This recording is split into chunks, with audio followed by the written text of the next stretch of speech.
तो ये सबसे बड़ी खबर और आज की सबसे बड़ी तस्वीर आपको दिखा रहे हैं, क्योंकि बताया जा रहा है कि मात्र 5 मीटर का रास्ता बचा है और उसके बाद सकुशल मजदूरों तक पहुंच जाएगी ये टीम।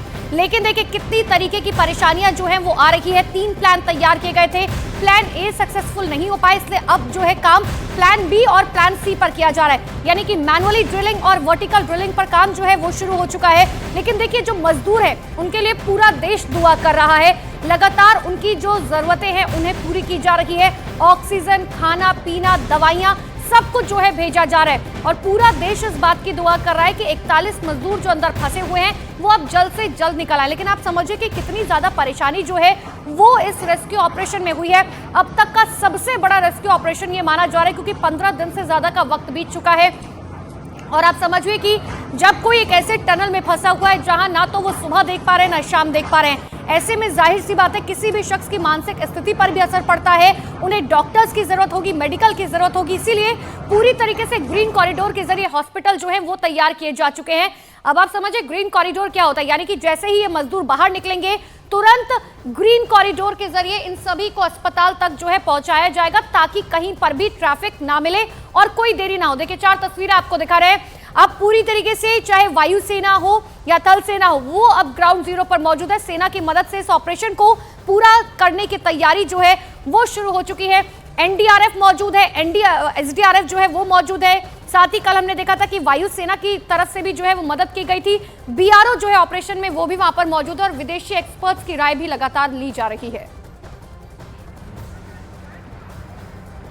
और जो तस्वीरें अब इस टनल के बाहर नजर आ रही है वो बेहद शुभ संकेत देती दिखाई दे रही है, क्योंकि रेस्क्यू ऑपरेशन जहां चल रहा है, रेड माइनर्स लगातार काम कर रहे हैं, वहीं कुछ तस्वीर टनल के बाहर की देखिए किस तरह से फोर्सेस तैनात की जा रही है। और इस तरह की तैयारी पिछले कुछ दिनों से यहां पर नहीं थी।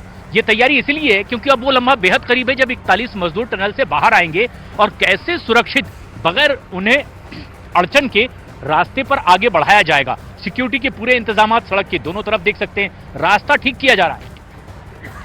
और ये तस्वीर बताती है कि अब ये रास्ता आखिर इस वक्त ठीक इसलिए भी किया जा रहा है क्योंकि वो वक्त अब नजदीक है जब रेस्क्यू ऑपरेशन करके लगातार उन मजदूरों को बाहर लाया जाएगा और इसी रास्ते से एम्बुलेंस के जरिए अब उन तमाम 41 मजदूरों के स्वास्थ्य परीक्षण के लिए ले जाया जाएगा। प्रियंका हमारी सहयोगी लगातार हमारे साथ बनी हुई है।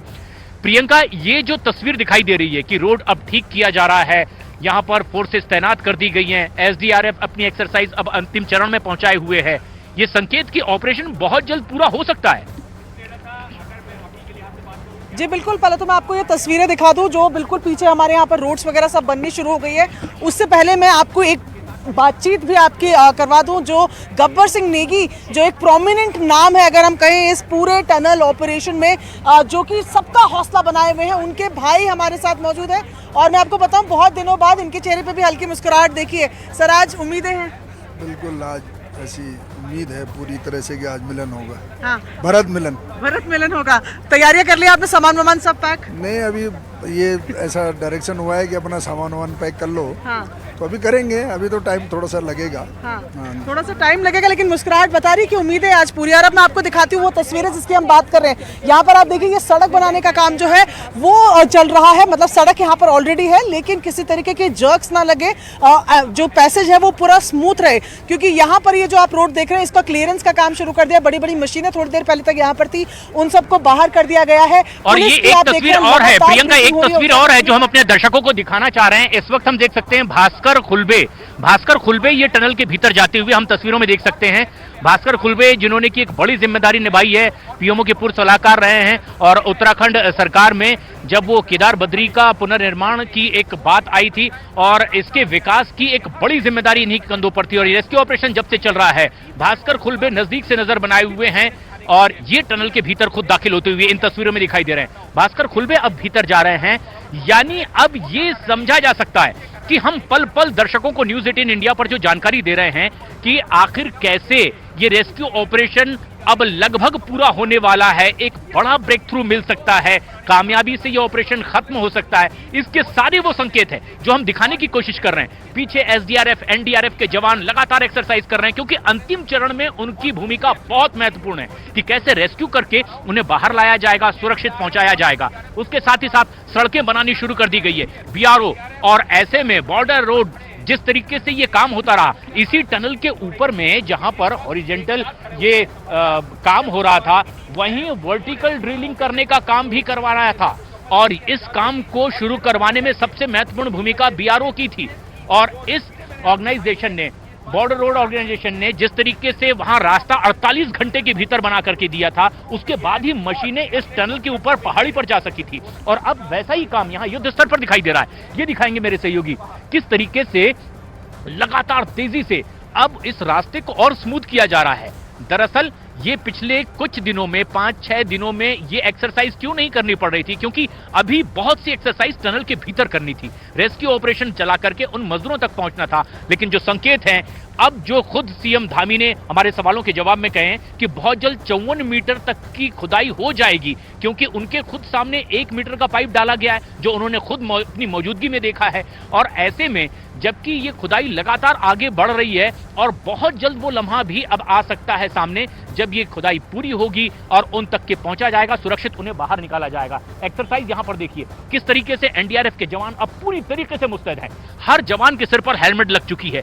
मतलब ये कि अंतिम चरण में जो इनकी भूमिका सबसे महत्वपूर्ण होने वाली है, उसके लिए अभी से इन्हें तैयार कर लिया गया है, क्योंकि वो लम्हा कभी भी आ सकता है। जिस तरह से बगैर किसी अड़चन के ये रेत माइनिंग आगे बढ़ रही है, खुदाई हो रही है, पाइप आगे लगातार डाले जा रहे हैं, उससे उम्मीद ये की जा रही है कि अब ये ऑपरेशन पूरा हो सकता है। अब जबकि बादलों में एक बार फिर यहां सूरज छिपता हुआ दिखाई दे रहा है, ठंडी हवा तेज होने लगी है, लेकिन बादल अभी पूरी तरीके से नहीं आए हैं, यानी तेजी से रेत माइनर्स अब आगे बढ़ते दिखाई दे रहे हैं। वहीं जब बादल घिर रहे हैं तो ये काम मुकम्मल कर लिया जा रहा है, क्योंकि रोड स्मूथ करना है। उसके बाद उस जगह से जहां से एम्बुलेंस होकर के टनल तक पहुंचेगी, उस रास्ते को ठीक किया जा रहा है।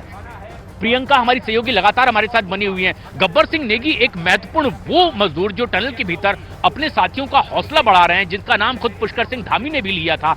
उन्हीं के भाई हमारी प्रियंका के साथ में मौजूद हैं और उनके चेहरे पर जो मुस्कान लौट रही है, वो निश्चित रूप से ये बताती है कि अब परिजन भी उत्साहित हैं अपने भाई से, अपने बेटे से मिलने के लिए। क्या कहते हैं गब्बर के भाई? प्रियंका, अगर आपकी उनसे बात हो पाई? गब्बर सिंह नेगी के भाई जो हैं उनसे थोड़ी देर पहले हमने बात की थी, जो लाइव भी गई थी। गब्बर सिंह नेगी के बारे में पहले मैं बताऊं, वो मजदूर नहीं बल्कि उनके सुपरवाइजर हैं और इस वजह से प्रोमिनेंट है क्योंकि लगातार वो टनल में सबका हौसला बनाए रखे हैं। पीएमओ की बात हो, पीके मिश्रा की बात हो, उत्तराखंड के सीएम की बात हो, हर किसी ने उनके भाई के साथ बात की है। इनके भाई और सबा अहमद जो कि सीनियर फोरमैन है, ये दो ऐसे लोग हैं जो टनल में तमाम लोगों का हौसले को बनाए हुए हैं। इसी वजह से इन्हीं के जो, क्योंकि सुपरवाइजर इनके भाई हैं, लगातार इनसे ही बातचीत होती रही है। अब मैं जरा तस्वीरें आपको दिखा दूं प्रशांत, जो आप ऊपर से दिखा रहे थे, जरा ग्राउंड से ये तस्वीरें देखें और समझें कि किस तरीके की तैयारियां जो है वो तेज हो गई हैं। यहाँ पर आप देख रहे हैं कि जैसे कि हम बता रहे हैं कि ये कच्चा रास्ता था, केवल टनल के लिए बनाया गया रास्ता था, लेकिन अब यहाँ पर बहुत गाड़ियों का मूवमेंट होगा। तकरीबन 40 गाड़ियां 40 एम्बुलेंसेज स्टैंड बाई पे रखी हैं। कुछ एम्बुलेंसेज यही मौके पर मौजूद है, कुछ को हेलीपैड के पास स्टैंड बाई में रखा गया है। एक एम्बुलेंस में क्या एक मजदूर को लेके जाया जाएगा या 2 मजदूरों को लेके जाएगा, इस पर अभी कोई क्लैरिटी नहीं है। बिल्कुल। और प्रियंका, हम रोकना चाहेंगे आपको टनल के बाहर से। प्रियंका रोकना चाहेंगे टनल के बाहर से वीके सिंह वापस लौटते हुए। और हम देख सकते हैं यहां पर कि वीके सिंह ने तकरीबन 35 मिनट से ज्यादा का वक्त टनल के भीतर बिताया है और उसके बाद अब वो वापस लौटते हुए इशारा करते हुए कि जिस तरीके से ये ऑपरेशन लगातार चल रहा है, अभिवादन सबका स्वीकार करते हुए, शाबाशी देते हुए तस्वीरें आप देखिए। जो जिम्मेदार ऑफिसर्स हैं, चाहे वो आर्मी के हाथ में यहां एक कमान सौंपी गई थी, मद्रास सेपर्स के हाथ में, ये वो ऑर्गेनाइजेशन है जो कि मद्रास प्रेसिडेंसी यानी अंग्रेजों के वक्त से जो इंडियन आर्मी की 1780 के वक्त स्थापित की गई थी, उस रेजिमेंट ने एक बहुत महत्वपूर्ण भूमिका निभाई है इस पूरे ऑपरेशन में। 1780 से इसी तरह की आपदा के वक्त काम करने के लिए जानी जाती थी रेजिमेंट। और क्योंकि सेना प्रमुख रह चुके हैं जनरल वीके सिंह, अब क्योंकि वो एक मंत्री हैं केंद्र सरकार में, खुद यहां पर कैंप ऑफिस बना करके लगातार रात दिन नजर बनाए हुए थे। टनल के भीतर वो दाखिल हुए थे, 35 मिनट से ज्यादा का वक्त उन्होंने बिताया है। पूरे ऑपरेशन को नजदीक से ऑब्जर्व कर रहे हैं जनरल वीके सिंह। लगातार उनके गाइडेंस में ये काम आगे बढ़ता दिखाई दे रहा है, एक्सपर्ट्स की मौजूदगी। और हम देख सकते हैं कि यहां पर उत्तराखंड के प्रमुख सचिव की मौजूदगी है, वो लगातार ब्रीफ कर रहे हैं कि ऑपरेशन में किस तरीके से और काम आगे बढ़ रहा है, और बहुत उम्मीद, जिस तरीके से उनकी बॉडी लैंग्वेज इस वक्त हमारे दर्शक देख सकते हैं न्यूज 18 इंडिया पर, ये सीधी तस्वीरें टनल के बाहर बिल्कुल मुहाने पर गेट पर खड़े हैं जनरल वीके सिंह, जो कैंप ऑफिस बना करके यहां पर बिल्कुल डेरा डाले हुए हैं। अब आर्मी के जवान पूरी तरीके से मुस्तैद दिखाई दे रहे हैं, सिक्योरिटी फोर्सेस पूरी तरीके से तैयार, उन्हें ब्रीफ किया गया, उन्होंने खुद जानकारी ली है, भीतर गए हैं। जो जिम्मेदार ऑफिसर से जिनके हाथ में ये पूरा ऑपरेशन है, उनके कंधे पर हाथ रख के उनकी पीठ थपथपाते हुए वो दिखाई दिए हैं, और एक चेहरे पर बड़ी सी मुस्कान। ये बताती है कि जिस मशक्कत से रात दिन इन ऑफिसर्स ने काम किया है, इन जवानों ने काम किया है, अपने उन 41 भाइयों की जिंदगी की सुरक्षा के लिए, उनकी सलामती के लिए, अब वो लम्हा करीब है जब उसका फल मिलने वाला है, यानी कि ये मिशन कामयाबी से पूरा होने वाला है। जनरल वीके सिंह यहां ब्रीफ करते हुए उन लोगों को कि आगे की क्या तैयारी है, इसके बाद क्या होने वाला है, क्योंकि बताया यह जा रहा है कि हर 2 से 3 घंटे के भीतर 1 मीटर पाइप आगे बढ़ जा रहा है। अब 5 मीटर से भी कम का ये अगर फासला रह गया होगा, जिसकी अभी आधिकारिक अपडेट्स भी हमें दी जाएगी, तो ये वक्त बहुत करीब आ सकता है जब ये रेस्क्यू ऑपरेशन पूरा होगा। यानी रेड माइनर जिस तरह से खुदाई कर रहे हैं, और उसके बाद ये देखिए मुस्तैदी किस तरीके से यहां फोर्सेस के जवानों की, ये टनल के ठीक बाईं ओर मेरे सहयोगी दिखा रहे हैं कि कैसे यहां पर अब वो तमाम फोर्सेस के जवान भी मौजूद हैं, और ये इन्हें ब्रीफ किया जा रहा है कि इनकी भूमिका क्या होने वाली है आगे आने वाले वक्त में, यानी कुछ ही घंटों बाद उनकी भूमिका बहुत महत्वपूर्ण होगी, क्योंकि टनल से बाहर उन्हें जब निकाला जाएगा, उनकी सुरक्षा के पूरे इंतजामात हो, किसी तरह की कोई आपाधापी का माहौल ना बन जाए, और उसके बाद इसी रास्ते से, ये तस्वीर देखिए, ये रास्ता पूरी तरीके से तैयार, और यहां से फोर्स कदम ताल करते हुए आगे बढ़ रही हैं। और ग्राउंड लेवल पर प्रियंका हमारी सहयोगी मौजूद हैं। प्रियंका, आपकी बात हो पा रही है वहां, कुछ लोगों से अपडेट्स मिल रही है, वीके सिंह भी बाहर आ चुके हैं।